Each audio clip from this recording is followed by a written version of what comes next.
तो मेरा नाम है निकांश और आज के स्टूडियो में हम करने वाले हैं IIT Madras BS degree English 01 foundation level की 9th वीक की समरी, यानी कि हमारे वीकली समरी का एपिसोड नंबर 9, जिसमें आज हम कंप्लीट एक्सप्लेनेशन करेंगे और सारे के सारे क्वेश्चंस करेंगे वीक 9 के। तो चलिए स्टार्ट करते हैं। तो वीक 9 में हमको पढ़ना है about effective presentation. Effective presentation क्या होता है?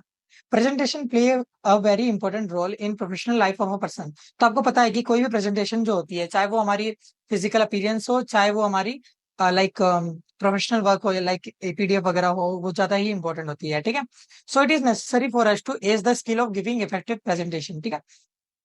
तो ये काफी ज्यादा इंपॉर्टेंट होता है कि हम ये स्किल को समझ लें कि हम कैसे इफेक्टिवली प्रेजेंटेशन दे सकते हैं। ठीक है, यानी कि कैसे खुद को भी प्रेजेंट कर सकते हैं, कैसे हम लाइक सॉफ्टवेयर के फॉर्म में भी मतलब हम अच्छे अच्छी प्रेजेंटेशन दे सकते हैं, लाइक अच्छे अच्छे पीडीएफ्स बना सकते हैं, अच्छे लाइक पावर पॉइंट प्रेजेंटेशन दे सकते हैं। ठीक है, तो चलिए स्टार्ट करते हैं। प्रेजेंटेशन इंक्लूड्स, तो एक हम यहाँ पे सबसे पहले बात करेंगे about the like computer based presentation. ठीक है, यानी कि पीडीएफ्स वगैरह, पीपीटी वगैरह। ठीक है, तो एक पीपीटी में क्या होता है? PPT includes script, slides and delivery. ठीक है, स्क्रिप्ट का मीनिंग क्या होता है? जब हम सबसे पहले हमें कोई पीपीटी बनानी है तो हम क्या करते हैं, हम उसके अंदर डाटा क्या लिखेंगे, हम उसको कहेंगे स्क्रिप्टिंग करते हैं। ठीक है, हमें जो जो डाटा चाहिए होता है हम कहीं पे लिखते हैं, उसे डिसाइड करते हैं कि हमें कौन से डाटा को इंक्लूड करना चाहिए हमारे पीडीएफ के अंदर, पीपीटी के अंदर। ठीक है, फिर हम स्लाइड्स को प्रिपेयर करते हैं, स्लाइड्स बनाते हैं। ठीक है, ऐसे स्लाइड्स बनाते हैं जो लोगों को लुभाए, लोगों को अच्छा लगे। ठीक है, और लास्ट में हम क्या करते हैं, डिलीवरी करते हैं, यानी कि कहीं ना कहीं सारे लोगों के सामने उन स्लाइड्स को हम प्ले करते हैं और कहीं ना कहीं जो जो उस पर डाटा लिखा रहता है उसको समझाने की कोशिश करते हैं टू द ऑडियंस। ठीक है, तो ये बेसिक आइडिया होगी कि प्रेजेंटेशन में होता क्या है। अभी इसको हमें इन डेप्थ भी पढ़ना है। ठीक है, good presentation involves proper message, visual and manner of delivery. ठीक है, तो एक अच्छे प्रेजेंटेशन के अंदर क्या होता है, पहली बात तो प्रॉपर मैसेज होना चाहिए, यानी कि आप उसके जो पीपीटी आपने बनाई है उसके थ्रू आप क्या कन्वे करना चाह रहे हैं ये आपको पता होना चाहिए। ठीक है, क्या मैसेज देना चाहते हैं आपकी ऑडियंस को, आपके लिसनर्स को। ठीक है, तो वो आपको पता होना चाहिए एंड आप इतने अच्छे ढंग से दीजिए कि वो समझ भी पाए आपकी बात कि आप कहना क्या चाहते हैं। ठीक है, और गुड विजुअल्स। अब ऑब्वियसली बात है कि अगर आप अच्छी चीज समझाना चाह रहे हैं तो आपको जो उनके स्क्रीन दिखानी पड़ेगी, उनके सामने जो आपको पीपीटी आप पेश करेंगे उसमें अच्छे अच्छे विजुअल्स होने चाहिए। ठीक है, यानी कि ऐसे डाटा होना चाहिए, डाटा को कुछ इस टाइप से लिखना होगा, दिखाना होगा आपको कि लोगों को अट्रैक्ट करे, आई कैची हो वो। ठीक है, and good manner of delivery. ठीक है, ठीक है, यानी कि आपको अच्छे से डिलीवर करना भी आना चाहिए, यानी कि आप कैसे बता पा रहे, कैसे समझा पा रहे अपनी चीजों को, ये भी आपको आना चाहिए अच्छे से। ठीक है, तो चलिए आगे बढ़ते हैं। तो सबसे पहले हमें स्क्रिप्ट से स्टार्ट करना है। तो स्क्रिप्ट, स्क्रिप्ट पे रोकिए। Okay, ready? तो आपको स्क्रिप्ट से स्टार्ट करना है। स्क्रिप्ट में क्या होता है, सबसे पहले स्क्रिप्ट बनाने के लिए आपको बहुत सारी रिसर्च करनी पड़ेगी। ठीक है, आप जिस भी टॉपिक पे रिसर्च मतलब आपको पीपीटी बनानी है, आपको दुनिया भर की उस पर रिसर्च करनी पड़ेगी, आपको उसके बारे में, उस पर्टिकुलर टॉपिक को अच्छे से समझना पड़ेगा। ठीक है, try to find core message. आपको खुद पहले वो मैसेज समझना चाहिए जो आप दूसरों को समझाना चाहेंगे। ठीक है, create rough opening plus body plus conclusion. ठीक है, फिर आपको एक रफ पेज पे क्या करना है, कहीं ना कहीं आपको थोड़ा सा लिख लेना है कि आपको कैसे आप पीपीटी की स्टार्टिंग करेंगे, क्या है उसका मेन बॉडी क्या होगी और उसका एंडिंग क्या होगी, कंक्लूजन क्या होगा। ठीक है, फोर्थ है create rough draft then edit. फिर आपको उसके बाद एक रफ ड्राफ्ट बनाना पड़ेगा, यानी कि एक रफ कॉपी बनानी पड़ेगी आपके पीपीटी की, और फिर बाद में उसको एडिट करना होगा। ठीक है, तो ये हमारे पास स्क्रिप्ट के कहीं ना कहीं मेन तीन चार चीजें होगी, ये हमें पता होनी चाहिए। Method of scripting. अब स्क्रिप्ट लिखने के या स्क्रिप्ट को कैसे लिखा जाता है, स्क्रिप्ट में क्या लिखा जाता है, इसके लिए हमारे पास चार मेथड है। इन चार मेथड को हमें अच्छे से समझना है। पहला आएगा प्रेप मेथड। तो प्रेप में क्या होता है, P for position, R for reason, E for example, P for again position. ठीक है, तो पी फॉर पोजिशन का मतलब होता है आप स्टार्टिंग में क्या करेंगे, अपनी बात रखेंगे। ठीक है, आप जो भी आपका टॉपिक है आप कहेंगे, उसको बताएंगे। ठीक है, आप फिर उसका रीजन देंगे, देन एक एग्जाम्पल देंगे, देन आप अगेन उस बात को कहेंगे। आप इसको ऐसे समझ सकते हैं कि आप मान लीजिए कि आप कहना चाह रहे हैं कि अगर आप क्रिकेट वगैरह देखते हो तो मान लीजिए आपको ये टॉपिक मिलाएगा कि आपको विराट कोहली की पोजीशन को लेकर बताना है कि विराट कोहली को हमें अंडर, लाइक अंडर नहीं, मतलब विराट कोहली को आपको T20 वर्ल्ड कप में खिलाना चाहिए या नहीं खिलाना चाहिए। ठीक है, तो सबसे पहले तो आप यही बात अपना स्टार्टिंग में पोजीशन में यही बोलेंगे। ठीक है, कि हमारा मेन टॉपिक ये आएगा कि विराट कोहली जो इतने बड़े प्लेयर हैं, क्या हमें उनको T20 वर्ल्ड कप में खिलाना चाहिए या नहीं खिलाना चाहिए, आप लोगों को बताएंगे। फिर आप अपना ओपिनियन रखेंगे यहाँ पे। ठीक है, कि आपको लगता है कि हाँ, मुझे लगता है कि खिलाना चाहिए विराट कोहली को। ठीक है, फिर आप उसका रीजन देंगे कि क्यों खिलाना चाहिए। तो आप बोलेंगे कि वो टीम के सीनियर खिलाड़ी हैं, उनको खिलाना बहुत ज्यादा जरूरी है।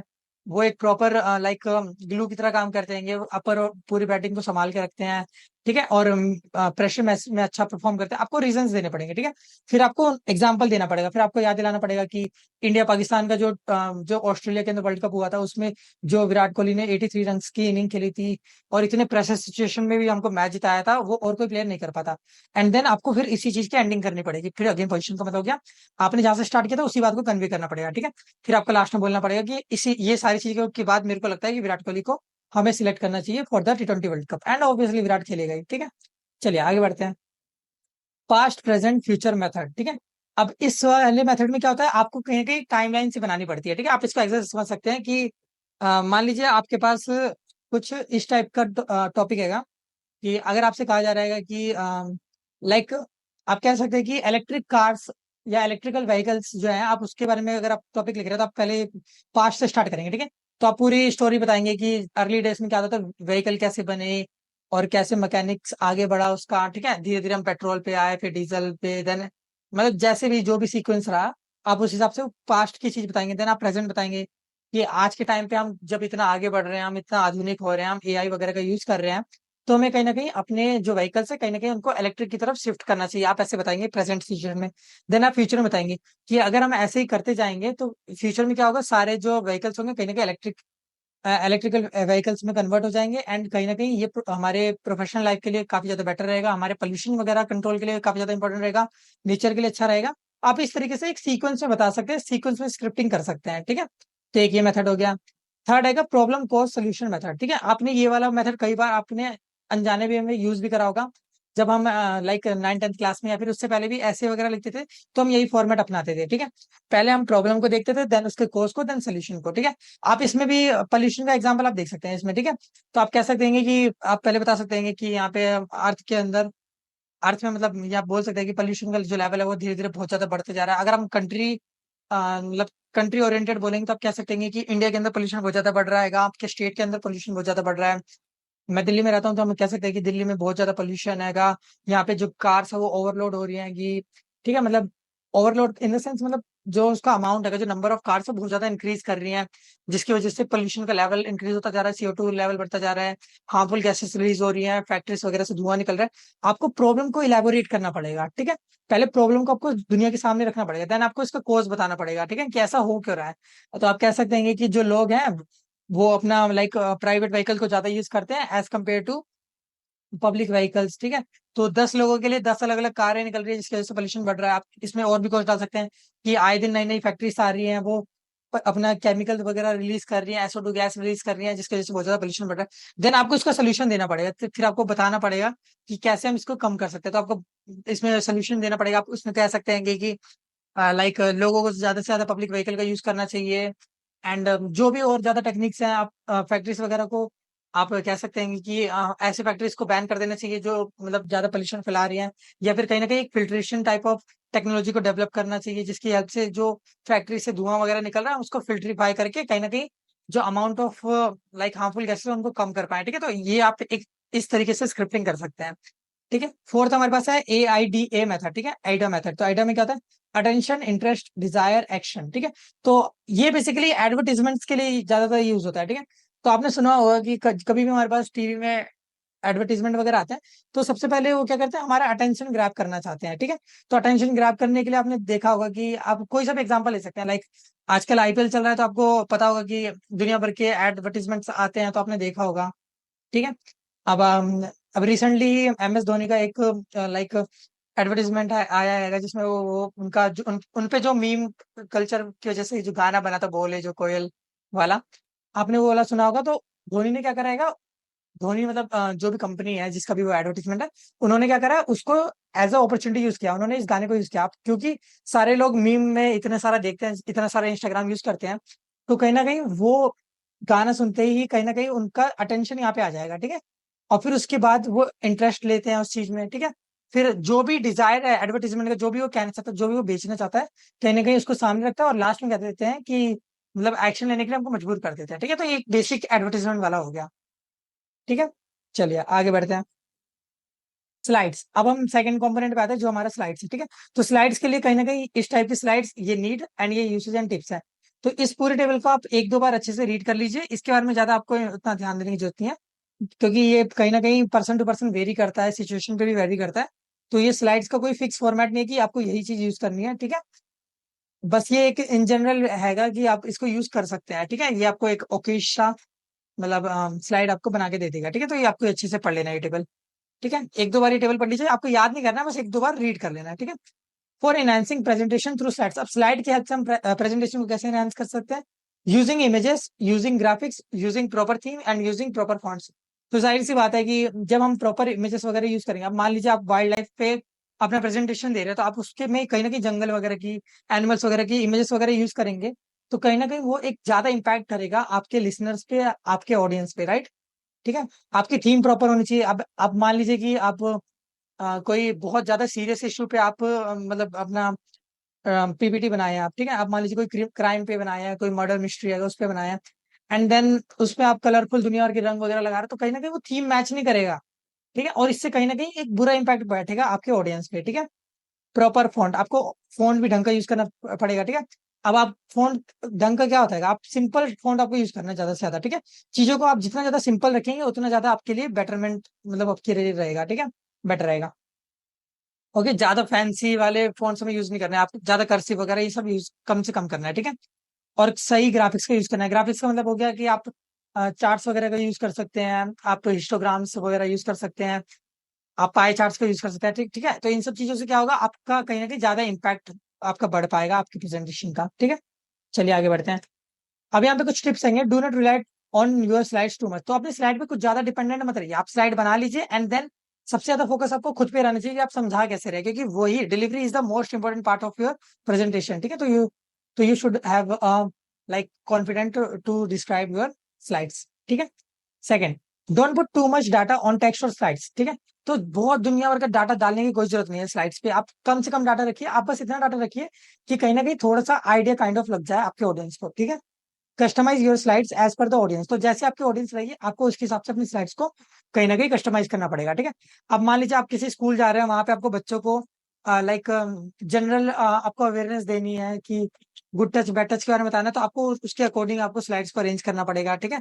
वहीं आप अगर एक आईटी कंपनी में, तो आपको उसके अकॉर्डिंग अपनी स्लाइड को अरेंज करना पड़ेगा, ठीक है। तो बेसिकली सिचुएशन टू सिचुएशन हमें कहीं ना कहीं चेंज करना पड़ता है अपनी स्लाइड्स को। ओके, चलिए आगे चलते हैं। आगे बढ़ते हैं। डिलीवरी। अब थर्ड पार्ट पे आते हैं जो कि कहीं ना कहीं काफी ज्यादा इंपॉर्टेंट है, वो है डिलीवरी। तो डिलीवरी को अच्छा करने के लिए आप क्या कर सकते हैं, आपको जितना ज्यादा हो सके आप उतना ज्यादा रिहर्स कीजिए, ठीक है। ओके, यानी कि आप अपने घर पे बैठ के आपको जो भी प्रेजेंटेशन देनी है, आप उससे एक दो बार प्रैक्टिस कीजिए, आप मिरर के सामने खुद के सामने बोलिए। तो इससे होगा कि आपका कॉन्फिडेंस भी बढ़ेगा एंड साथ में आपको पता भी चल जाएगा कि आप क्या गलती कर रहे हैं, आप किस पॉइंट पे अटक रहे हैं। तो जब वो आप एक्चुअल टाइम पे आप जब वो आपको देना पड़ेगा प्रेजेंटेशन, तो उस टाइम पे आप वो गलती नहीं करेंगे, ठीक है। Use hard copy of script is if needed, ठीक है। तो कई लोग क्या करते हैं, उनको याद नहीं रहता कि उनको बोलना है क्या, तो उसके लिए हम क्या करते हैं, वो एक बार स्क्रिप्ट ले लेते हैं, उसके बाद उसकी हार्ड कॉपी निकाल लेते हैं, यानी कि जो भी उनको बोलना होता है उसका रिटर्न फॉर्म में अपने पास निकाल लेते हैं, एंड कहीं ना कहीं उसको पढ़ के वो कहीं ना कहीं रिहर्स करने की कोशिश करते हैं। तो आप ये कर सकते हैं अगर आपको नीड हो तो। Go early to check all technical stuff, अब जहां पे भी आपको पीपीटी देनी है, आप टाइम से पहले वहां पे पहुंचिए एंड चेक कर लीजिए कि आपका जो भी टेक्निकल स्टफ है वो सही काम कर रहा है कि नहीं कर रहा। यानी कि आपका माइक ठीक है या नहीं है, आपका जो कंप्यूटर पे आपको पीपीटी देनी है वो सही है या नहीं है, या आपकी पीपीटी में कोई एरर तो नहीं है, ठीक है। तो आपको ये सारी चीजें पहले से ही चेक करके रखनी है, ठीक है। फोर्थ है स्टे कॉन्फिडेंट। आपको कॉन्फिडेंट रहना है, आपको डरना नहीं है, ठीक है। आपको अपने खुद पे भरोसा होना चाहिए कि आप इतने पढ़ लिख के यहाँ तक पहुंचे हैं, या फिर इवन आप कहीं पे भी हो, किसी भी सिचुएशन पे हो, आप कहीं पे भी हो, ठीक है। आपको खुद पे भरोसा करना है कि हाँ मैं ये पीपीटी दे सकता हूँ, मैं अपनी बात दूसरों को समझा सकता हूँ, ठीक है। फिफ्थ आएगा ड्रेस वेल, ठीक है। तो आपको एक वेल ड्रेस में रहना है, ये आपको ज्यादा फंकी वगैरह कुछ चीजें पहनने की जरूरत नहीं है। फॉर्मल आपको रहना चाहिए, आप जितना सिंपल रहेंगे आपको उतना ज्यादा ही लाइक आपको सीरियस लेंगे सामने वाले लोग, ठीक है। अब सिंपल का ये मतलब नहीं है कि आप शॉर्ट्स वगैरह में चले जाए, आपको एक लाइक वेल मैनर्ड सिचुएशन में के अकॉर्डिंग ही आपको अपने आप को मतलब डालना पड़ेगा। सिक्स आएगा बी काम स्पीक स्लोली एंड क्लियर, ठीक है। तो आपको शांत रहना होगा, आपको धीमे बोलना होगा, एंड साथ में आपको क्लियर बोलना होगा, ठीक है। आपको ऐसे अटक टक के नहीं बोलना है आपको। लाइक कई काफी लोग होते हैं कि जब उनको बोलना होता है सबके सामने तो क्या करते हैं, डरने लगते हैं, ठीक है। और इसके मारे वो गलत गलत बोलने लगते हैं। तो आपको ये नहीं करना, आपको शांत रहना है, सबसे इंपॉर्टेंट शांत रहना है। अगर आप शांत रहेंगे तो आपको ऑटोमेटिकली सारी चीजें करेक्ट होने लगेंगी, ठीक है। सेवन अगर wraps your speech on time, don't extend too much. तो जो भी आपकी स्पीच है, जो भी आपका प्रेजेंटेशन है, आपको उसको टाइम पे देना होगा, ठीक है। टाइम पे देना होगा, मतलब टाइम पे एंड करना पड़ेगा आपको, उसको बहुत ज्यादा खींचने की जरूरत नहीं है, ठीक है। आप अपनी बात रखिए, समझाइए, एंड देन करेक्ट टाइम पे आप उसको रैप अप कर दीजिए, आप उसको समराइज कर दीजिए, ठीक है। पोस्ट प्रेजेंटेशन, अब आपका प्रेजेंटेशन एक बार खत्म हो जाए तब आपको क्या करना चाहिए, आपको क्वेश्चंस पूछना चाहिए, ठीक है। कि आप जो भी आप टॉपिक पे जिस पे भी आपने प्रेजेंटेशन दिया, आपको उसके बारे में सबसे क्वेश्चन पूछना चाहिए कि किसी को कोई चीज में दिक्कत है या कोई चीज समझ नहीं आए तो पूछ सकता है, ठीक है। जब आपसे क्वेश्चन पूछा जाएगा तो आपको क्या करना है, अपना टाइम लेना पड़ेगा, take your time to process question, ठीक है। क्वेश्चन को खुद समझने के लिए टाइम लेना पड़ेगा, एंड देन आपको उस पे रिस्पॉन्ड करना चाहिए जेंटली, ठीक है। यानी कि आपको आहिस्ते से आराम से उसको समझना है, एंड देन उसका जो भी आंसर है वो आपको देना है, एंड इवन आपको अगर आंसर नहीं पता है तो आपको जेंटली नो कह देना है, ठीक है। आपको ज्यादा उसमें मतलब अपने राय वगैरह देने की जरूरत नहीं है, या फिर इवेलुएट करने की जरूरत नहीं है कि आपको क्यों नहीं पता है, ठीक है। चलिए आगे बढ़ते हैं, इलेबोरेट करने की जरूरत नहीं है, सॉरी, ठीक। जीडी, नेक्स्ट टॉपिक है जीडी। जीडी क्या होता है, ग्रुप डिस्कशंस, ठीक है। तो ग्रुप डिस्कशन नाम से आपको पता चला होगा कि यहाँ पे कहीं ना कहीं ग्रुप के काफी सारे लोग होंगे और आपस में डिस्कस करते होंगे ऑन अ पर्टिकुलर टॉपिक, ठीक है। तो हम इसको रीड करते हैं। In professional terms, when a group of 8-9 member of similar qualification background discuss on a particular topic, ठीक है। यानी कि अगर प्रोफेशनल टर्म्स की बात करें तो जब 8-9 लोग सेम क्वालिफिकेशन बैकग्राउंड के किसी टॉपिक पे बात कर रहे थे तो उसको ही हम ग्रुप डिस्कशन कहते हैं, ठीक है। ओके, आपने देख सुना होगा कि कई बार आईटी कंपनीज में क्या होता है कि एक मीटिंग बिठाते हैं तो वहाँ पे कई सारे लोग आपस में बैठते हैं and किसी पर्टिकुलर टॉपिक पे आपस में बात करते हैं, ठीक है। एंड इवन आपके टीचर्स वगैरह भी ऐसी मीटिंग वगैरह होती है तो आप सामने अपने आसपास में बैठते हैं एंड कहीं ना कहीं किसी पर्टिकुलर टॉपिक पे बात करते हैं। तो जीडी इंपॉर्टेंट क्यों है, ठीक है। तो ये जो ग्रुप डिस्कशन है आखिर इतने इंपॉर्टेंट क्यों है, इसको क्या यूज है, ठीक है। तो इंटरपर्सनल स्किल्स डेवलपमेंट, तो ये कहीं ना कहीं हमारे पर्सन टू पर्सन जो स्किल है उनको मतलब वेरी करता है, और मतलब जो भी स्किल है उसको कहीं ना कहीं डेवलप करने में हेल्प करता है, ठीक है। यहाँ पे नेगोशिएशन स्किल हमारे अंदर आती है, हमारे अंदर टीम वर्क वर्क इंप्रूव होता है, कन्फ्लिक्ट रेजोल्यूशन हमें आता है, यानी कि हमें कोई भी भेद हैंगे मतभाव हैंगे, ठीक है, तो मतलब जो भी मतलब कन्फ्लिक्ट है उसको हम रिजोल्व कर सकते हैं। Second, listening skill. Listening skill हमारी इंप्रूव होती है, ठीक है। जब हम 7 लोग होते हैं तो एक टाइम पे एक ही बोलता है, याद रहिए डिस्कशन है, डिबेट नहीं है, ठीक है। सारे लोग एक साथ नहीं बोलते, एक इंसान बोलता है, बाकी सारे लोग सुनते हैं।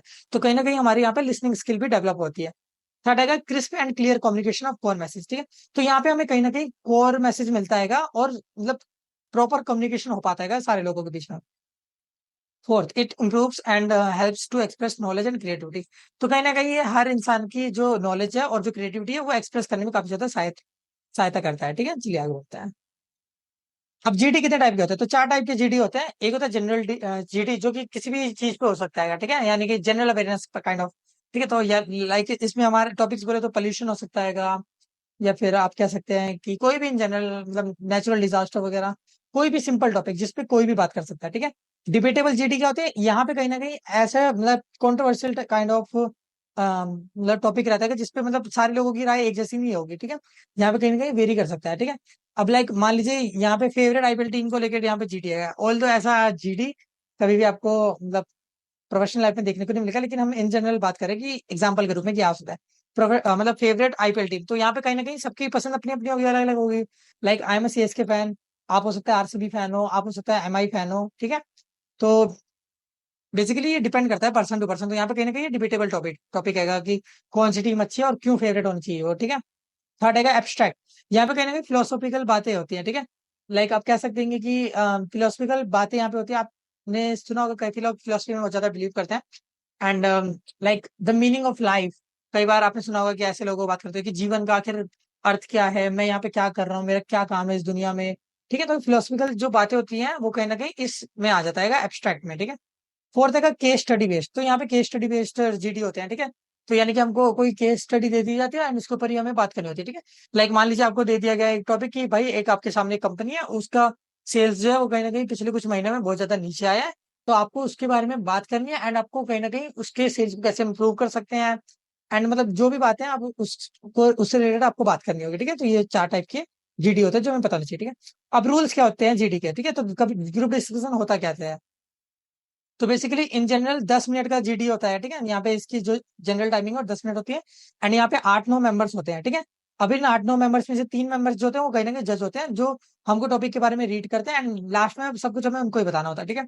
तो यहाँ पे 1 मिनट लेके वो कहीं ना कहीं तो जो भी टॉपिक है उसके बारे में अपना बात रखते हैं, एंड फिर जो जीडी होता है मतलब ये जो 8-9 मेंबर्स होते हैं, इन 3 मेंबर तो जज हो गए, इसके अलावा एक मेंबर जो होता है वो कहीं ना कहीं लीडर होता है, ठीक है। तो वो अपना 1 मिनट पूरा लेता है एंड कहीं ना कहीं कॉन्टेक्स्ट बनाता है, ठीक है, कि मतलब स्टार्ट कर देता है बात को, फिर बाकी के जो 7 मिनट है वो बाकी अलग अलग जो मेंबर्स है वो इस डिस्कशन को फॉरवर्ड ले जाते हैं, ठीक है। और फिर लास्ट के 1 मिनट में ये जो लीडर था इसको ये सब कुछ रैप अप करना होता है और एक छोटी सी समरी देनी होती है, ठीक है। तो ये इन जनरल रूल्स हो गए जो कि हमें किसी भी जीडी में फॉलो करने होते हैं, ठीक है। चलिए आगे बढ़ते हैं। पार्टिसिपेटिंग इन जीडी, तो जीडी में हम पार्टिसिपेट करते हैं तो क्या क्या पॉइंट का हमें ध्यान रखना चाहिए। तो grasp the central point and stick to it, ठीक है। तो हम जीडी में अगर बैठ रहेंगे, ठीक है, तो हम एक एज अ मेंबर बैठ रहे हैं, ठीक है, एज अ लीडर नहीं। अगर लीडर होंगे तो मतलब 2-4 पॉइंट्स और आ जाएंगे कि हमें मतलब कॉन्फिडेंट रहना पड़ेगा, अपनी टीम को समझना पड़ेगा, ये सब पॉइंट्स भी आ सकते हैं, ठीक है। लेकिन अगर हम एज अ मेंबर कहें तो हमें एक सेंट्रल आइडिया होना चाहिए कि हम किस चीज के बारे में बात कर रहे हैं, एंड हमें उसी चीज पे मतलब स्टिक रहना है। ये नहीं कि आपने एक इंसान ने कह दिया कि हाँ मतलब टॉफी खाना अच्छी है, और फिर दूसरे ने कह दिया नहीं टॉफी खाना अच्छी नहीं, आप सबके बारे में हाँ हाँ बोलते जा रहे हैं कि हाँ तुम सही कह रहे हो, हाँ तुम सही कह रहे हो। नहीं, ऐसा नहीं होता।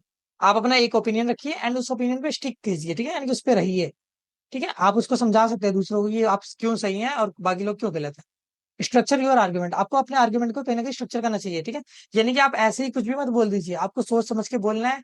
एंड कहीं ना कहीं आप जो भी बोल रहे हैं उसको आपको अच्छे से इलाबोरेट करना आना चाहिए, आपको एग्जाम्पल देना आना चाहिए, आपको जो भी आप बोल रहे हैं कहीं ना कहीं उसके बारे में आपको अच्छे से आइडिया होना चाहिए।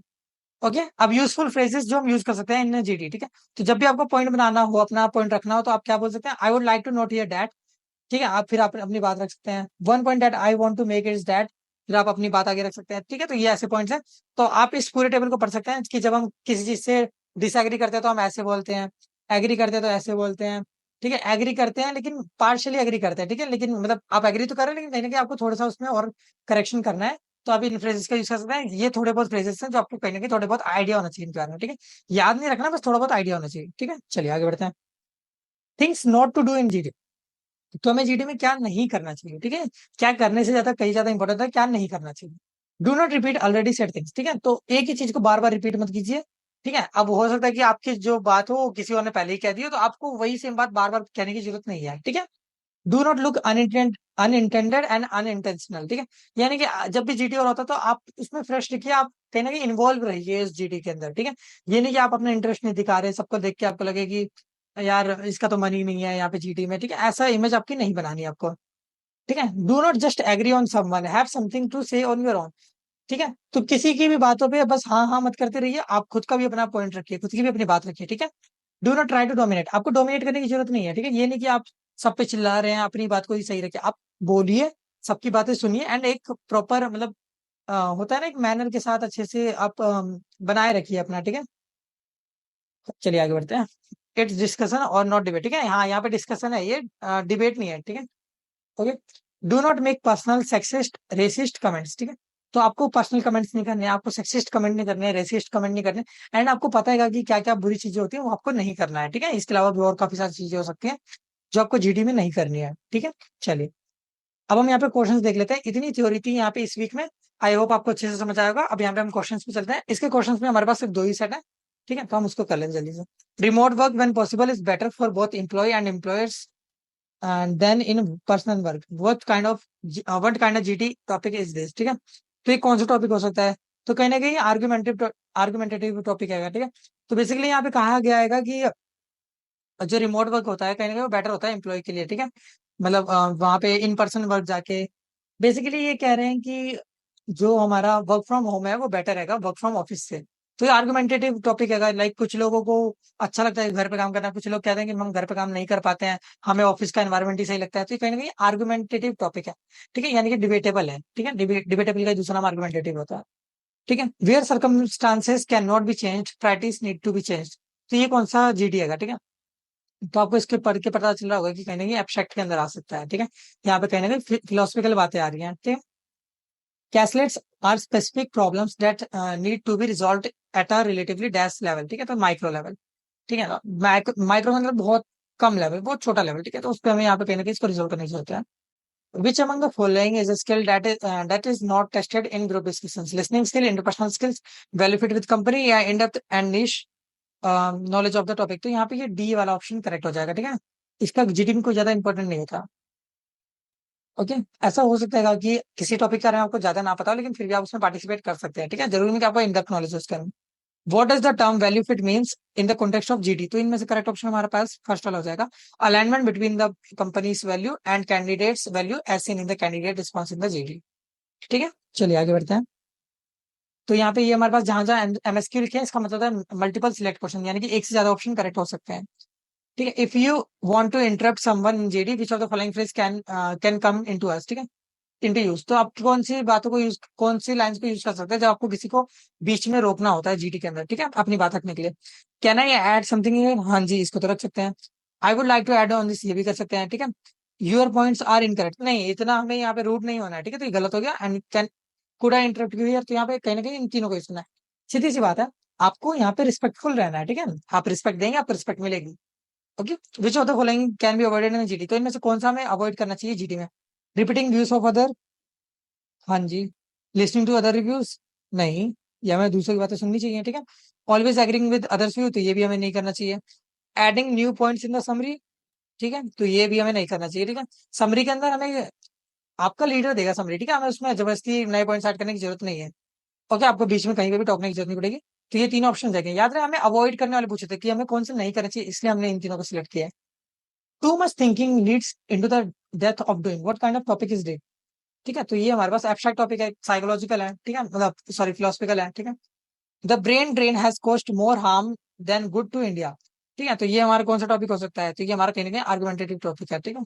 तो क्योंकि यहाँ पे लोगों की अलग अलग राय हो सकती है इस पर्टिकुलर टॉपिक पे।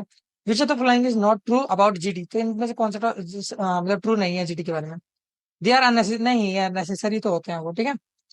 दे only test the candidates prior knowledge on a general issue topic, ठीक है, तो ये भी ट्रू नहीं है, ठीक है। इससे कई ज्यादा चीजें टेस्ट करते हैं जीडी, ठीक है। तो जो जो मतलब गलत है उस पर मैं टिक कर रहा हूँ, ठीक है। They are made to eliminate those who can not speak English well, ठीक है, तो क्या ये भी है? नहीं, ये भी गलत है, ठीक है, इंग्लिश से कोई लेना देना नहीं जीडी का। जीडी तो किसी भी लैंग्वेज में हो सकता है, ठीक है। They help employ check and select candidate who can proceed to the interview, हाँ ये सही है, ठीक है। तो इसको हम बोल सकते हैं कि ये मतलब ये सही है, मतलब इसको हम मार्क नहीं करेंगे, ठीक है। ओके, हमें जो गलत जो नहीं करना चाहिए नोट वाला है उसको सिलेक्ट करना है। तो ये तीनों ए बी सी इसका आंसर हो जाएगा, ठीक है। तो इसके साथ ही हमारे पास ये भी कंप्लीट होता है। आई होप आपको सब कुछ अच्छे से समझ आया होगा। एंड अगर आपको किसी भी पॉइंट पे किसी भी चीज में कोई भी इशू हो, कोई भी दिक्कत हो, तो आप पूछ सकते हैं। एंड मैं आपका जवाब जरूर दूंगा। मिलते हैं नेक्स्ट वीडियो में, जब तक के लिए all the best for your future.